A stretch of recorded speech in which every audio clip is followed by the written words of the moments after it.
Hello everybody and welcome back, and today I have a replay for all of you from Dear Mr. Frodo 1. And the big reason I decided to choose this replay today is because, well, you know what, I've had some pretty games recently, oftentimes playing with a team that doesn't really do their job, and this is a very good replay because what Dear Mr. Frodo does is exactly his job. He doesn't really do more than what his job is supposed to be in a destroyer. He just does what he's supposed to. So on this Land of Fire map, as a destroyer, he starts off heading towards Alpha. Now there's a choice there. You either go Alpha or you go Charlie. And it really depends on where you spawn. In this particular case, Dear Mr. Frodo spawned closer to A, so he decides to head there first. He's going there with another destroyer, which is not always a bad decision because in the event that you run into an enemy destroyer, the two of you against a single enemy destroyer should provide you with an advantage and theoretically should allow you to push that destroyer off cap and then take the cap. And that's always the first job of any destroyer in a game, is deal with enemy destroyers and get caps. But hold on a minute, you say. What about the destroyers like the Japanese ones, where they're not really good at fighting other destroyers? What about then? Well, think about it this way. I mean, when I say the destroyer's primary job is to fight other destroyers and to get caps, that is still a generalization to cover the entire destroyer class. Individual nations have individual strengths and individual weaknesses. What's important is to learn how to play your role within the limits of your ships. So, let's say you are in a US destroyer. Let's start there, because Dear Mr. Frodo is playing a US destroyer.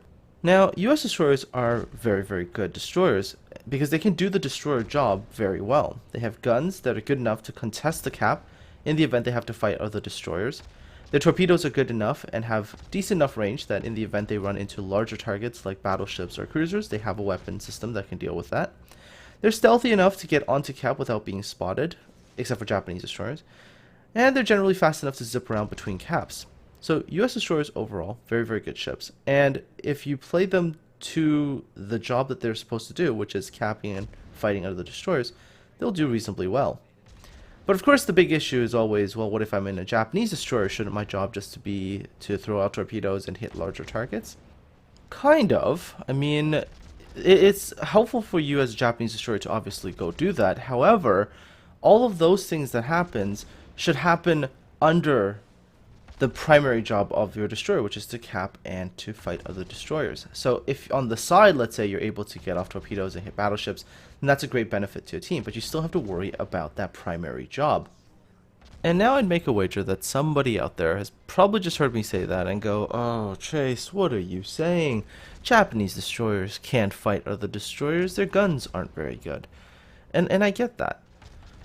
But as a Japanese destroyer, you have your unique advantages, which is, while your guns aren't great, especially when you get up to the higher tiers, your guns are usable.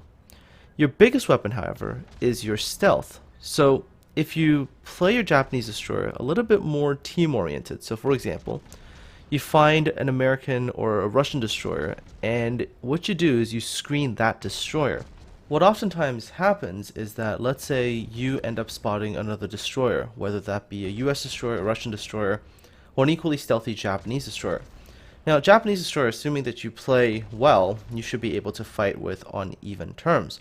But let's say you spot the US or the Russian destroyer first. If you have a friendly US or Russian destroyer behind you, they have a tendency of opening up on that other enemy destroyer. The other enemy destroyer most likely would return fire, and right at that particular time when you see shells being exchanged by the two destroyers, then you can open up. Because up until that point, you're probably not spotted yet. And so that is how you accomplish that role of destroying other destroyers and capping while you're playing a Japanese destroyer, while keeping yourself alive long enough as well, because you're not engaging in straight up fights against enemy destroyers. You're keeping yourself alive long enough so that you can also use your torpedoes against larger targets like cruisers and battleships. Of course, if you're playing a Russian destroyer, then you're playing that support role to the Japanese destroyer, where you're supporting the Japanese destroyer from behind with your superior guns.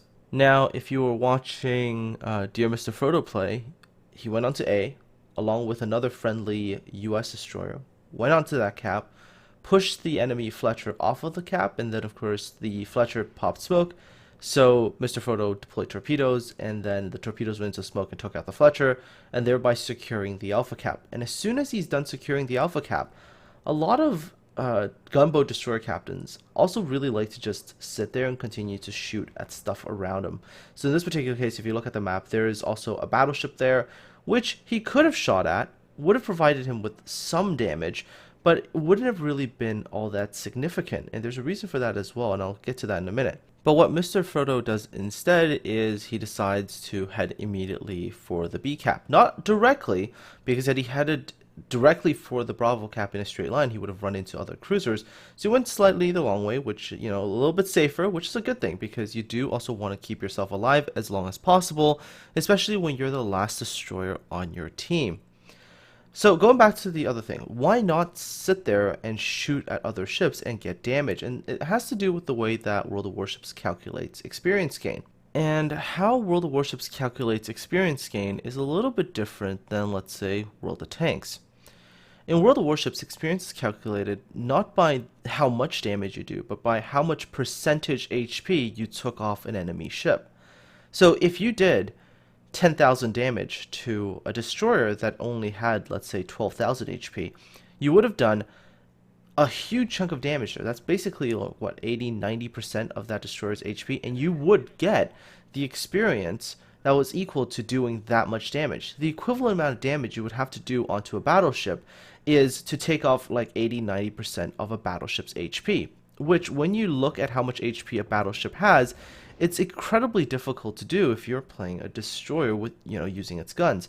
Sure, your torpedoes could do the work, but it's not that efficient. It's a lot more efficient to quickly kill off a destroyer. So here, dear Mr. Frodo has a Hatsuharu, a full HP Hatsuharu in the distance, 14,900 HP.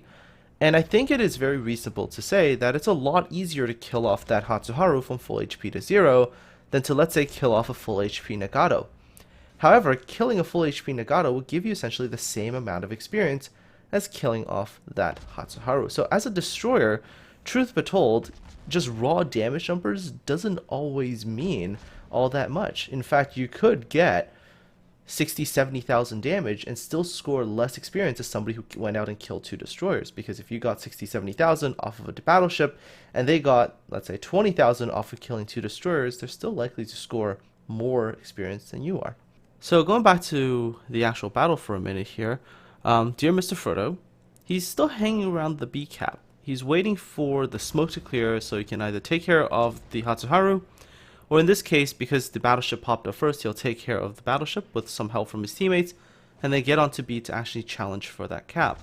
And that's pretty much the main reason I picked this replay, because I like the fact that dear Mr. Frodo basically did his job. He doesn't do anything flashy. He doesn't go ahead and suicide run a battleship or do anything super flashy like that. He just does what his destroyer is supposed to do. So now that the Nagato's gone, he's immediately going to go and try to step onto B, but also keeping in mind that the Hatsuharu's still there, so he's got to go take care of that. And the whole thing about doing your job is not really limited to destroyers alone. Cruisers, battleships, carriers, there's some times when I'm watching them play and I'm saying, hey, you have a job to do it. Don't go try and do something else, do your job. So I had a couple of battles on Land of Fire where I've had these teams do things where I'm just like, that's not really what I needed you to do if you really wanted to help your team. So for example, in one case, we're playing a standard battle, and we had a Cleveland who was the furthest back, so the closest one to our cap. And the enemy destroyer steps onto our cap and begins to cap. We notice it right away and we start to ping the map, and we're saying to the Cleveland, like, go back, step on the cap. You don't even have to kill the destroyer and reset it, just go and step on it so we have enough time to turn around and get back there and help you out. But the Cleveland doesn't do it, and so what ended up happening is that another cruiser that was further away had to turn around and try to race back to our cap. Had the Cleveland been paying attention and did his job instead of tunnel visioning on, let's say, a battleship and firing on the battleship, which I think that's what he was doing, he could have made it back to cap, stepped on it, stopped the destroyer from capping the base and therefore ending the game early, could have potentially spotted the destroyer, maybe killed it with guns. Had he hit him with guns, would have gotten a base reset medal, which would have given him a nice chunk of experience, and didn't do it. the cruiser didn't do what the cruiser needed to do at that particular time, was focused on doing something not as important, and it ended up costing the team a chance to win the battle. And remember, if you win the battle, there's a nice chunk of experience to gain there as well. So that's why it is really, really important to focus on doing what your ship needs to do instead of trying to maximize that damage number, because maximizing a damage number doesn't always net you that golden experience that you think you will get, because it's based on that percentage again. Killing a destroyer is a lot better than, let's say, spending all of your time trying to kill one battleship. Returning to this battle again, if you watch Dear Mr. Frodo, he stepped onto Bravo Cap after taking care of the Hatsuharu, and he pretty much took care of the Hatsuharu by himself, which is a nice chunk of experience there. This enemy destroyer that's hiding in smoke right now has an advantage, and so watch what Mr. Frodo does. Doesn't rush into the smoke, potentially get himself killed. Instead, plays defensively, presents a very, very small stern section, wiggles a lot, throws off the shot as much as possible, and waits until the Benson exits the smoke, and then goes back to pummeling that destroyer. And with markedly better accuracy and shooting, he's able to kill that Benson. And once again, once he actually kills this Benson, he would basically get the equivalent amount of experience as if he took a battleship from half HP down to 0, because this Benson initially started at about half health. Alright, so the Benson's gone, and Mr. Frodo immediately just sits back here, and you'll see that he actually starts backing up. He actually backs up. He doesn't actually continue to go forward, doesn't go do other things, just backs straight up, goes right back into the cap, because once again, capping is important, and his team really needs the cap, so he does exactly what his team really needs at this particular moment. So he goes ahead, steps onto the Bravo cap, and he patiently waits to cap it. And the other thing is, he doesn't actually use his guns or anything like that, because right now his team needs the cap, so he doesn't want to give his position away, because if another ship decides to shoot into the smoke, seeing roughly where the shells are coming from, and lands a lucky hit and resets him, it's not worth it. So very, very patient, sits in the smoke, slowly waits for the cap to happen, and eventually grabs the cap. And then again, the minute he gets the cap, his first priority is not that battleship down there, because that battleship is a very tempting target for a lot of destroyers. Instead, what he does is he goes straight to the other cap that's been capped by the enemy, which is the Alpha cap. Does his job. And what you generally will find is that if you play your ship and you play your job and you do your job well, so in the case of destroyers, countering other destroyers, grabbing caps, and then once all that is done, then doing your secondary jobs of either harassment or torpedo attacks or things like that. If you're in a carrier, let's say you are trying to establish some degree of air superiority, doesn't have to be global, could be just local. You're doing your job in terms of attacking, you're doing your jobs in terms of scouting with your planes. If you're in a battleship, you're leading pushes. If you're cruisers, you're supporting pushes, you're supporting battleships against smaller ships. You might be supporting your destroyers against other destroyers. If you just play your job and you do your job well, you're likely to see more wins. And the interesting thing about the way that wargaming games are is that winning is going to net you more experience. You could have hero games, and if your team loses, you're still going to get worse experience. There's quite a substantial win bonus, and so winning is actually very, very important. So if you do your job and you end up winning more, you're going to see that you're going to level faster, you're going to be able to get more experience, and you're probably going to enjoy the grind a little bit more, as the grind's not going to be as long. Anyway, so here we go. Dear Mr. Frodo comes all the way back from Bravo, steps onto Alpha, and even though he doesn't end up actually getting this cap, he freezes it. Right now, he's stepped onto this cap and he's freezed it. And by freezing this cap, the enemy team isn't going to be gaining any points while he's here. He does go poke the enemy Pensacola, and the enemy Pensacola does react well and actually turns around and starts to engage him. And this is, of course, not the best engagement when you're in a destroyer against a cruiser, especially when you have no smoke. He's still putting out damage. The rate of fire of the Benson guns is still phenomenal, so he's still putting out damage a little bit here, a little bit there, and eventually does grab himself the kill, and that's the 5th kill there, so that's Kraken Unleashed. He, of course, does get killed by the Pensacola's last salvo.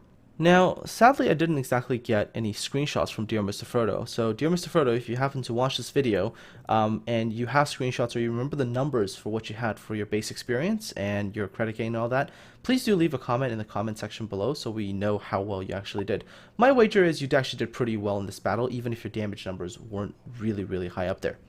Anyways, folks, I hope you enjoyed this video.